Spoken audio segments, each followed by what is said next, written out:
Good morning, everybody. Welcome back to a sunny new week. Baruch Hashem. Go down in history that this is the week. Mashiach showed up and took us out of Golus. Took us all on clouds to the base of Yerushalayim, to the base of Migdash, which descended from heaven. And he just fixed the doors in place. And Moshe and Aaron were there to show us how to do the Avodah. There's a whole sikha from the Rebbe. What about the days of purification that are necessary? If a person has been in place of death, needs 7 days purification. How can Moshe and Aaron show us the Avodah? They have to be purified. Says the Rebbe, no, they're not coming from a place of impurity. They're coming from a place of total purity. He answers all the questions. It shows the unbelievable brilliance and scope of the Rebbe's knowledge, bringing a detail from here and a detail from there and a psak from this and a psak from that. Everything works. Excuse me, Chaya Menashe from Mexico. Rabbi, I took a picture for you yesterday. Malka Levana, pardon me. I have something to show you. Really? I was in Costco yesterday, so that's You what? I went to Costco. Went to Costco? Yeah. And then I saw this, and I had to take a picture for you. Brazil nuts. Where the nuts Organic come from. whole Brazil nuts. Yeah. Where the nuts. I don't know if they were kosher or not, but like it doesn't matter because I didn't buy them. So. How come nuts not? I mean, I would assume they are. I would assume. Yeah, so. I'm sure they are. I got seaweed, so we're good. Okay. Anyways. 1, 2, 3, 4.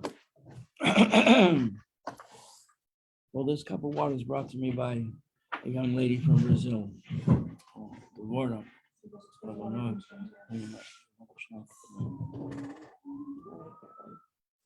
Today is the yahrzeit of a beloved uncle of mine. We called him Uncle Percy. His name is Peretz Avraham, son of Moshe. Had no children. So I'll be saying, leaving a little bit early today in order to run over, catch a minion across the road in order to say Kaddish for him. Today's class obviously is dedicated in his honor. Amazing story. Yes, 2 days ago was the yahrzeit of Rabbi Yisrael Duchman. Maybe some of you know some of the Duchman family. I'm at Shluchim with that name. Koil Chabad, run by his son Sholem Duchman. When I believe it was Sholem, they put a little pamphlet about him in the shul. It tells a story there. When Sholem was a little boy, he swallowed a safety pin, and it was open, and it got stuck in his throat. You might say, luckily, that it didn't go any further, because it could have punctured some internal organ. Still, it was stuck in his throat, which is also life-threatening. If it punctures the esophagus, it's life-threatening. What were they going to do? They took him, rushed him to a doctor. The doctor said,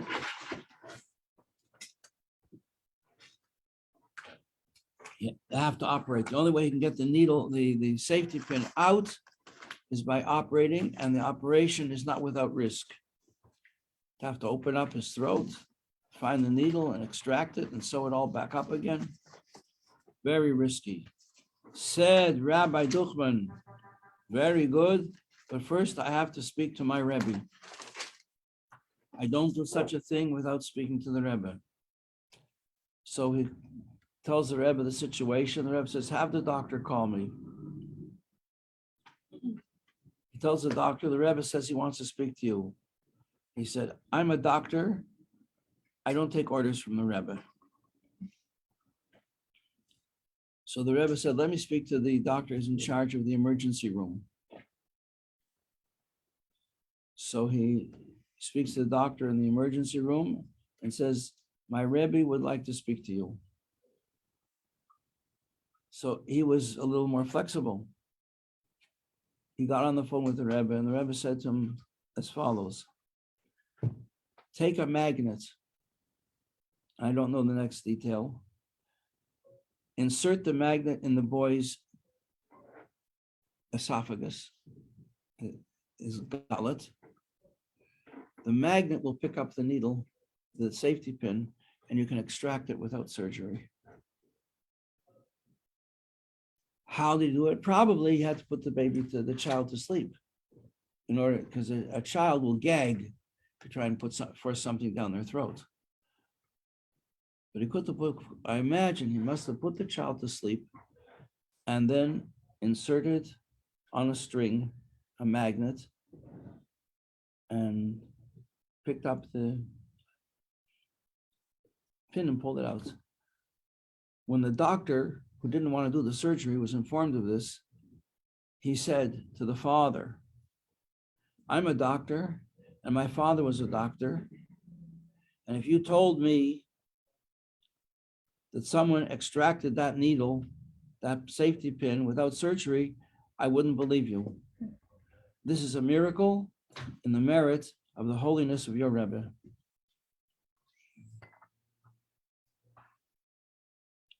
Since we're a week away from Lag BaOmer, so it's kedai to tell a story like that. It fits. Amazing story. What are you doing for Lag BaOmer? There will be I don't know if there'll be a parade this year. Lag BaOmer is on a Sunday, they make a parade. But there will be a rally, and there will be buses every half hour going to the Ohel for no charge. Going to Ohel for every half hour and coming back. How crazy. The Rebbe said everybody should go. The Rashbi is at the Ohel on Lag BaOmer. How crazy is it? Is it kind of, because I don't like to go when you get like a 2-minute window. I know that you should go, and I get that it's. I have an eitzah for you. Okay. If you want to say a lot of prayers before you go in, there's a lot to say, even in reading in the English, it's a lot there. You say them, if there's a line, you say them while you're standing on line. If there's a line, they usually set up videos with interesting things on the videos to watch while you're standing in line. But you could say all the prayers while you're standing in line. Then you go, when you get a chance to go inside with the other ladies, then you say very quickly the most important thing that's on your mind, and you go out and you stand outside and continue praying outside, saying everything you want to say. And then you could go to the Rebbetzin, and then you could go to the Rebbe's mother, Rebbetzin Chana, and nobody will push you. Just in a very limited space inside the Ohel where it could get pushy, you just go in and take a quick walk around and tell her, knock on the door before you go in, and say a short prayer to the Rebbe, to Hashem by the Rebbe. Why do we do by the Rebbe? Because it's a very holy place where our prayers ascend. That's the right path for the prayers to take, that they go straight up in a holy place, the place of. That's why people for thousands of years have gone to the resting place of the tzaddikim. And we see it in the Torah, it's in the Torah, that in Parshas Shalach, when Moshe Rabbeinu sent out the spies, and 10 spies came back with a bad report. We cannot go into Eretz Yisrael. There are giants there. They're going to wipe us out. It's suicide. Don't go. And they convinced all the Jewish people not to go into Eretz Yisrael. And because of that, they had to wait 40 years in the desert till the next generation could go in. However, 2 people didn't go along with them. Who were they? Yoshua, because Yoshua was Moshe's secretary. And Moshe gave him a bracha. He should be strong and stick with the mission. And the other was Caleb. What did Caleb do? Caleb went and prayed by the grave site of Avram Avinu, Mar Samach Pela.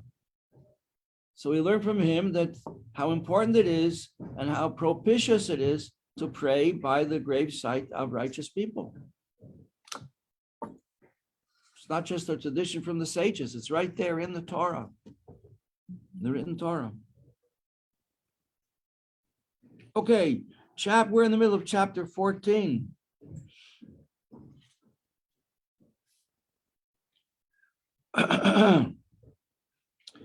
The Rebbe is making a distinction between the Beinoni, who struggles with his Yetzer Hara the whole time, and the Tzaddik, who has overcome the struggle.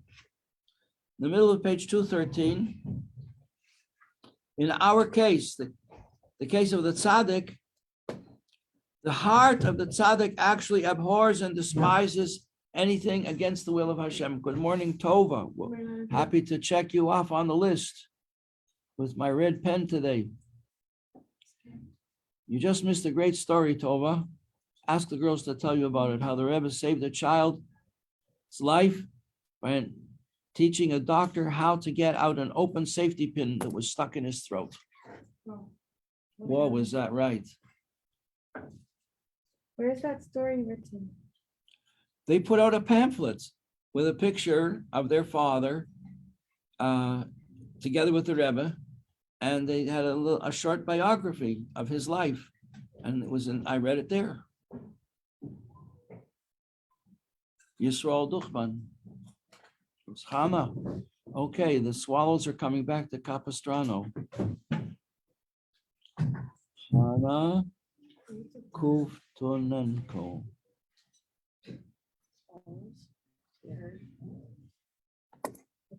Hana, what's happening in Ukraine?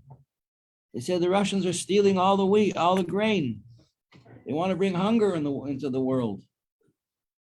It's terrible. Billions of dollars worth of grain. This is a major source of food for mankind. Not just for Ukraine, for whole mankind. They're stealing it and selling it to the Arabs.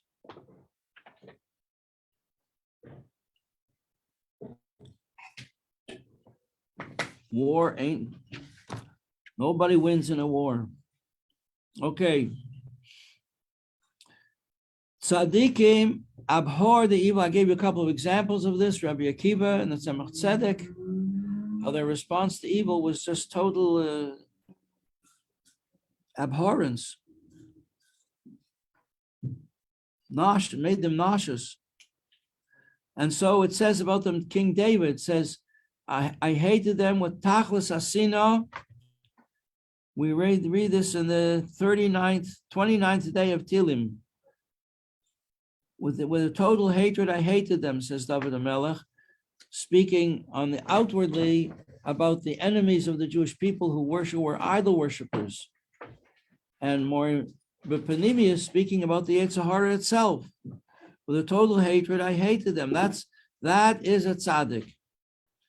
The Beinoni cannot say that. Bottom of page 213.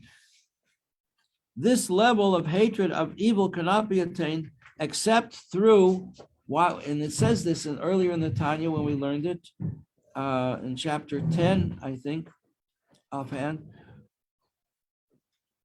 through an all-consuming love of God, called the love of delights.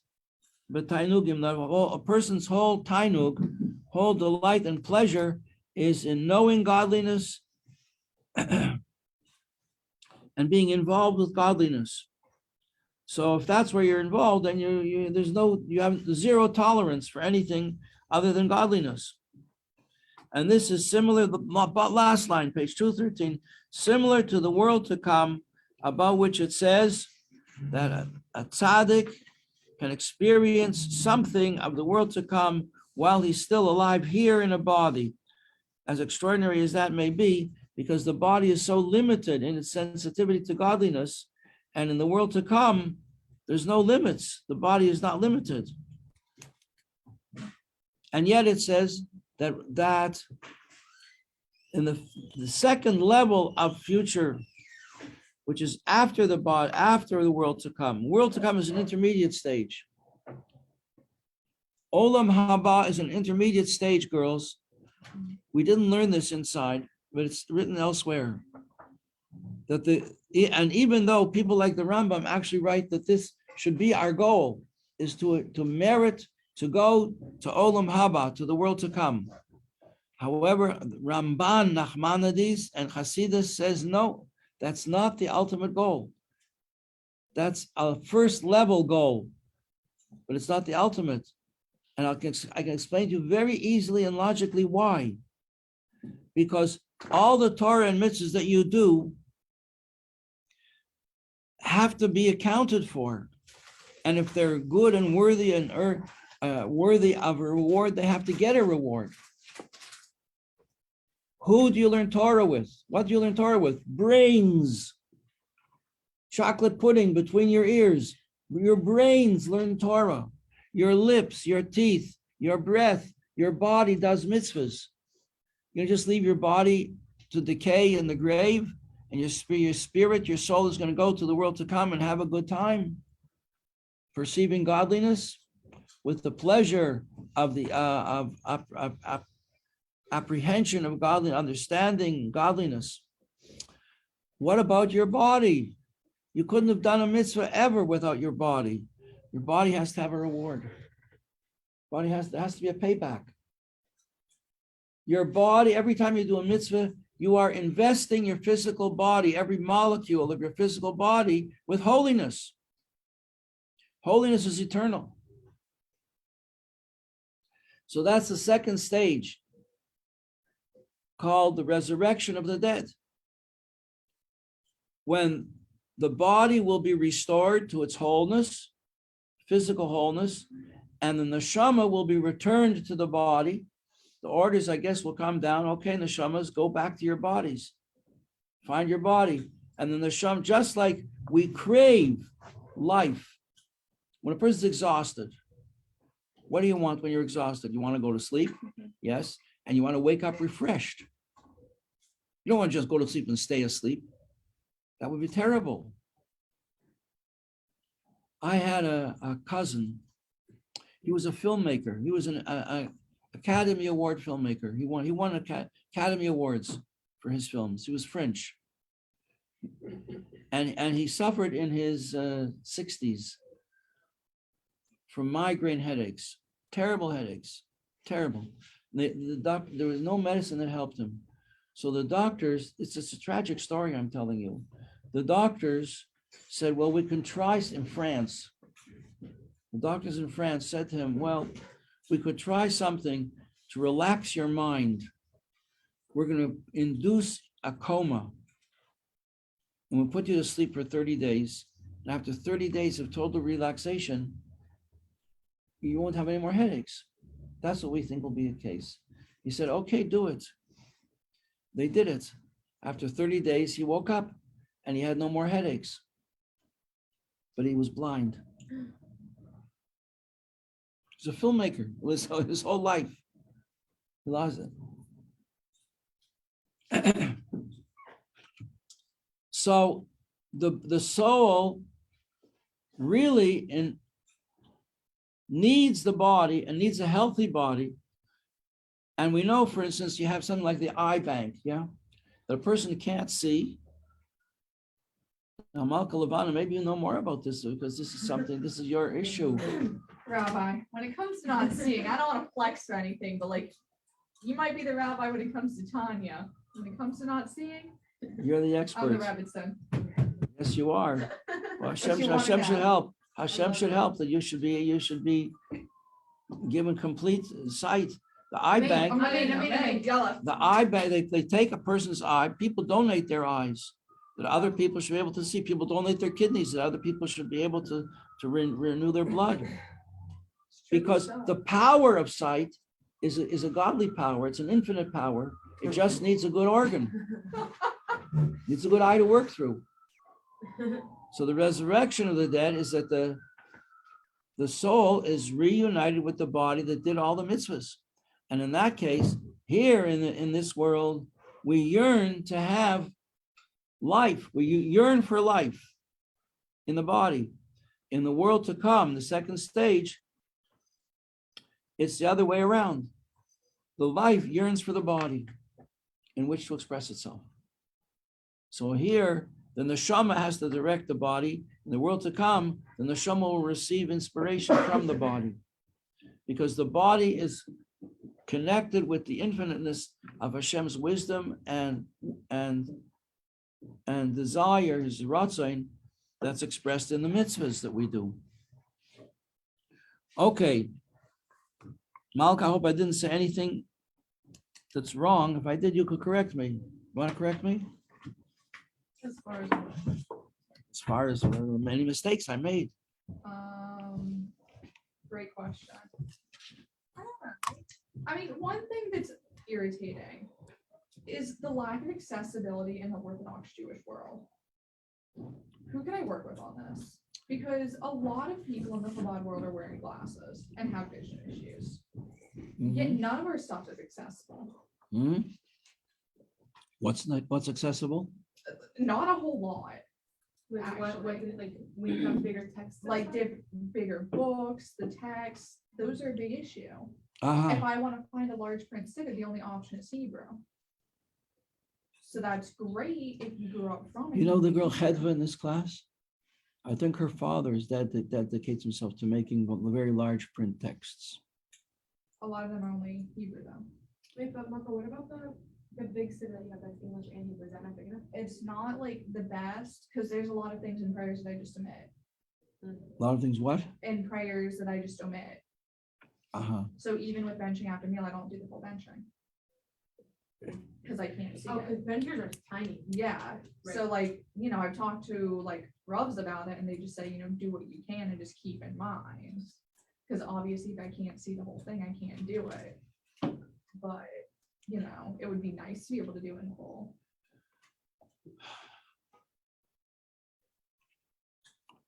Could you make your own copies? No, How does that super work large without an arrow? on a copy machine? How's that work without an arrow? Huh? I mean, most of the meals that I'm benching, I'm not even home Uh-huh. and there's no arrow, On Shabbos. so, That's sticky. yeah. Like halachically, it's fine. I've gotten like approval to do what I can, but it's also, it'd be more ideal to be the whole thing. Of course. Yeah. Anyways, that's my thoughts. Well, Back we to have a you. copy machine in the office across the road. You want to make accessible any areas in the city that are too small for you to read, be happy to help you out. We'll make you large size copies. When the Rebbe in the later years would say the Haftarah, Mhm. which is small print, even though the Rebbe knew the whole thing by heart, but he wanted to read it inside, and they used to print out for him very large size Mhm. copies of the Haftarah. He didn't put on glasses to say the brachas. The Rebbe didn't wear glasses in public. Maybe he thought that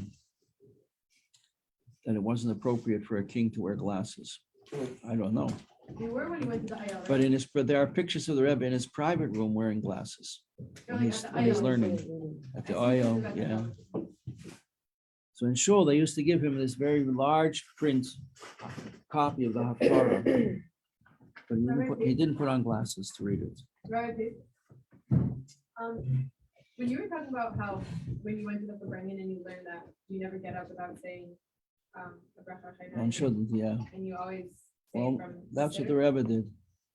I was gonna say, is that like a Rabbi Pape thing to say things from the Siddur, or is that a Rebbe thing? No, it's a halacha. To always say from the Siddur? Yeah, it's a halacha in Shulchan Aruch.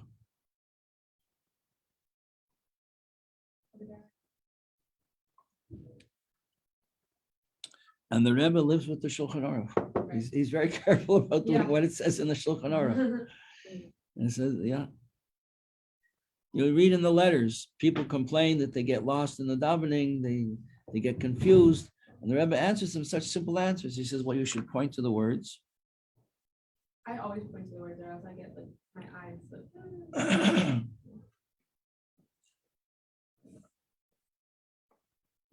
Okay, so on page 214, he says that to have this level of hatred of evil, it comes from an intense love of godliness and desire not to be disconnected even for a single second from godliness. And then the Rebbe writes here in the second paragraph, page 214, this is a gift. You can't grab this like if you're looking for something, you find, aha, I got it. No, it's not something you can say, aha, I got it. It's a gift from Hashem. And that's what it says, I shall grant you your priestly service as a gift. Avodas matana, it's called the service of a gift. Etain, I will give to the kohanim, as explained elsewhere. And therefore, page 215 at the top, this explains what it says on page 1 of the Tanya, where Iyar says, that's Job, says, you're telling us, Hashem, that we should be righteous and we shouldn't be wicked. How can you tell us that it's as if it's up to us? Where we know, Iyar says, but also tzaddikim, you, Hashem, created tzaddikim. So how can you tell us that we should choose to be tzaddikim? It's not a question, something that we could choose. So now, after 13 chapters, the Alter Rebbe gives us the answer. The Isa, second paragraph, page 215, it says in Tikkunim, Tikkunim is a part of the Zohar from Rabbi Shimon Bar Yochai, whose yahrzeit is coming up next week. Sheyesh b'neshamas Yisrael kama mini madregas u'bechinas. There are many different levels of neshamas. So yes, Hashem could create tzaddikim, and he could create in the next paragraph Hasidim and people Giborim who are mighty people, that is to say mighty in body and mighty in soul. David Melech was mighty physically as a mighty warrior, and he was a giant in Torah. He killed, he said, also chapter 1, page 2, second side. David Melech says, Libi cholo b'kirbi, Libi here, my heart is empty within me. Empty means he killed his Yetzer Hara. The word hollow, meaning empty, also means is a corpse. How can my heart be a corpse? Because the left side of the heart is the place where the Yetzer Hara hangs out, and he killed it. So it's empty. No more Yetzer Hara there. Mari Torah, then there are people who are masters of Torah, and there are masters of good deeds, like the tribes of the sons of Yaakov, Yisachar and Zvulun. Yisachar were scholars, and Zvulun were sailors who went to sea and made tons of money, made a lot of money. What did they do with their money? They built yeshivas for their partners, Yisachar, and they shared the merit. Okay, so what does it mean? Does everybody have all these things? Well, everybody has some of all these things in them, but what he's going to explain here now is that everybody, Hashem creates people with the potential. Some people are created with the potential to be a tzaddik, and other people are created with the potential to be a beinoni. They'll never be a tzaddik. Well, maybe not. Maybe they will be. We don't know. A person who's a beinoni all his life may become a tzaddik. He's going to explain later how that's possible. Some people are created to be Hasidim. Some people are created to be businessmen. Everybody has to serve Hashem with the talents that they're endowed with. And I told you the story last week about Rabbi Baumgarten. Mendel Baumgarten was at the wedding, and the Rebbe asked him, did the boys bring after the wedding, what did they bring about? And he said they were bringing about whether a tzaddik is created a tzaddik, born a tzaddik, or he becomes a tzaddik. Through hard work, hard spiritual work, has become a tzaddik. And the Rebbe said, well, what do you say? So Mendel said, well, I said that a tzaddik is born a tzaddik. And the Rebbe smiled and he went into his room. He didn't say you're right, you're wrong. Left the Rebbe speechless. He said, so here he says that a person it comes out from this that it's tzaddik. I would say, if you asked me, I would say yes. Also, I would agree with it. Person was born at tzaddik. Before the Rebbe was born, the Rebbetzin Chana was receiving telegrams from the Rebbe Rashab about what she should learn and what she should say and how she should behave. And similarly, Alter Rebbe, when he was born, the Baal Shem Tov was sending all kinds of messages to his parents who were his Hasidim about this child that they were going to have, this wonder child that they were going to have, and nobody should know about him, and nobody should have any inkling of his extraordinary brilliance and memory and holiness. So we see that the tzaddikim seem to know, the Baal Shem Tov knew that there was a holy neshama coming into the world that had never been in the world before. So in that case, what does it shows it that tzaddikim are born tzaddikim? A person that always has free choice could always mess up, heaven forbid. Free choice is never taken away. At the Red Sea, everybody saw such miracles, or the Sea of Reeds, if you will. Everybody saw these tremendous miracles, but not everybody became tzaddikim. They remained what they were. A handmaid remained a handmaid. Okay, so these are all different talents and capacities. Tzaddikim, Hasidim, righteous people, Giborim, people who are mighty, spiritually mighty, overcome their Yetzer Hara, scholars of Torah, Mare Avdin Tovim, masters of good deeds, and so on. So Iyar can say, Barasa tzaddikim, Hashem, you create tzaddikim. How can you ask us to choose, to make the choice to be tzaddikim?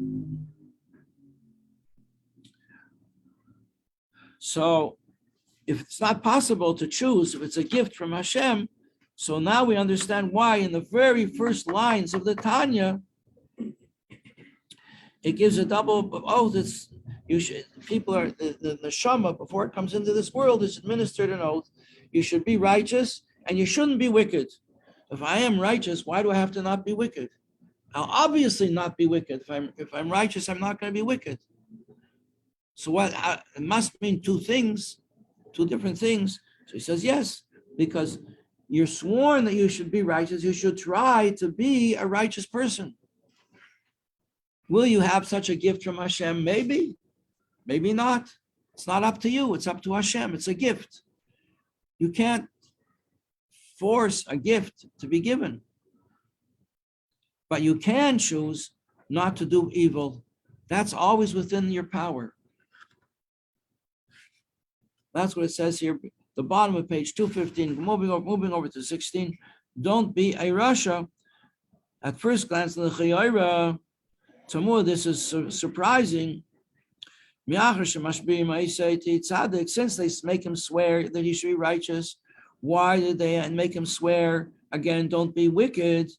Ella, because the answer, second Hebrew words, Mishum she'ein kol adam zoichel liyesh tzaddik. Not everybody gets that, achieves this, that they should achieve the rank of a righteous person, of a tzaddik. Ve'ein la'adam mishpat ha'bechira b'zeh kol kach. A person can't control this. Can't just choose to be righteous. You could choose to be like a righteous person. And you could choose to be not like a wicked person.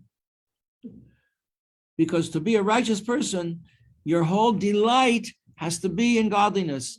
Well, you can't choose that your delight is in godliness. You could constantly strive for that. And maybe because you're striving for it, it could become, like he's going to say, second nature. It's not your original nature, but it could become your nature. But truly to take all your delight in Hashem is not for everybody. That truly and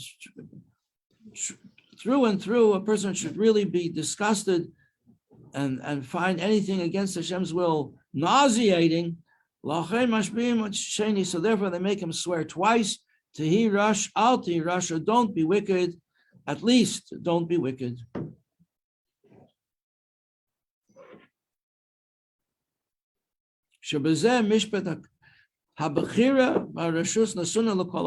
Because in that area of choosing not to do evil, everybody has free choice.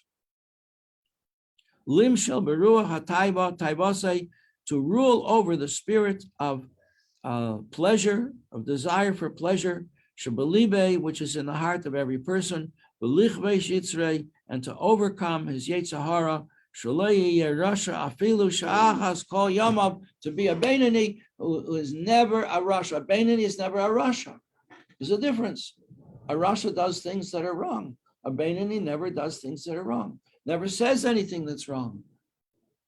Never thinks anything that's wrong. No, he does. The Beinani can think something wrong, but then he pushes it away. We learn chapter 12, pushes it away with two hands. Out of my brain, I don't want to hear. Out of my face. Get lost. Go play in the traffic. Everybody has the choice. Lim shel beruach taivase, to rule over the. Whoa, what a catch. What happened? How did he get that? Just put it down. Just let it stay down. Okay. We're going to stop here. That was a sign from heaven that this is the end of today's class. Thank you very much, everybody. I stretched and then when I brought my hands. Sarah Mora.